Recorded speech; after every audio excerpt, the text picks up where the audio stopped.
Hey, this is Grant, one half of the Herdsman, coming to you today to talk about Full Metal Alchemist number 9. Okay, so this is once again, since we apparently seem to be on a bit of a trend here, this is once again another pivotal moment. Although here's the weird thing: it's a pivotal moment, but not for this series. This is ironically a storyline that is only covered in this version, but it only has relevance in the other version. This is a good show. This is a good episode. This is a meaningful episode. It's just its entire payoff is in a series that wouldn't be released till 6 years after this one. That is freaking hilarious to me.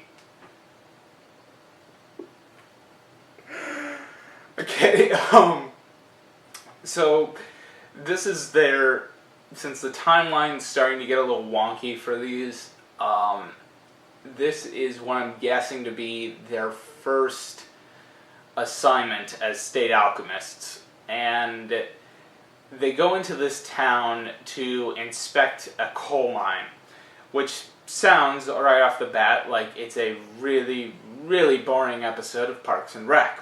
But hear me out. So they go into this town, they find it to be a very deserted town, to the point where when they go to the inn, they're told, okay, one night stay here, that will be $200,000. Naturally, they refuse. Even though they make probably millions, they, you're not going to throw away $200,000 for one night at basically the early 20th century equivalent of a Super 8. So upon entering this town, the people figure out they're state alchemists, kick him out because the alchemists have been abusing them financially, and to a certain extent physically. Then you are introduced to both an interesting theme that's going to be relevant later in the series, and one of the most unnecessary villains in this case. This character is so very, very obvious as a villain. I mean, he has a mustache that goes like this, and I mean, it like goes out to here. I mean, it's that long. I mean, you might as well stamp his head with, I am a villain. You cannot get more obvious. He is a person who has not seen a day's hardship in his life. He's just managed to kiss up to the boss, basically. And this is one of my favorite... This episode has one of my favorite things about Ed, because Ed is a really compassionate person, but he's also a really stuck-up person, to the point where when he's actually saving the town, he basically, he buys the deed, he cons the con man that is this government official called, man, he's that replaceable that even in 2 series I can't quite remember his name. Yeah, I'll leave it in the comments somewhere.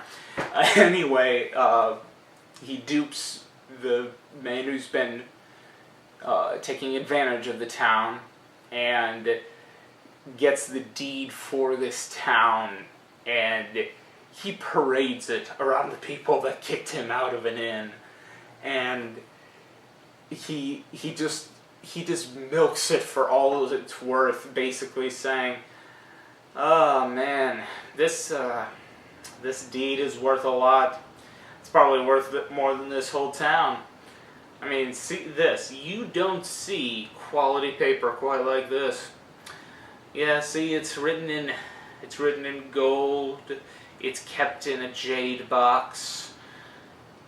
Wow, does he milk this? It's so very beautiful. I mean, he's just such a cocky little... Okay, all the parents know what I mean when I do that, so I feel I don't need to go further on that. So yeah, I love this episode. It also introduces a character called Lyra, who is going to be way, way more important later on. So keep an eye out for her. She's going to be... She's kind of... She's almost like a Scooby-Doo villain. And I mean that in the best way. She is the person who doesn't leave that much of an impact and really doesn't have that much of a... I mean, has a part to play later on, but you really don't see that much of her until the end. And, yeah. So, really, other than me forgetting... I can't remember what the name of the bad guy is on this. Oh, that's gonna drive me crazy. Really, other than me not remembering his name, this is a really good episode. And it really shows the compassion of these brothers. And with that, I say, don't be afraid to join the herd. Yeah, herd!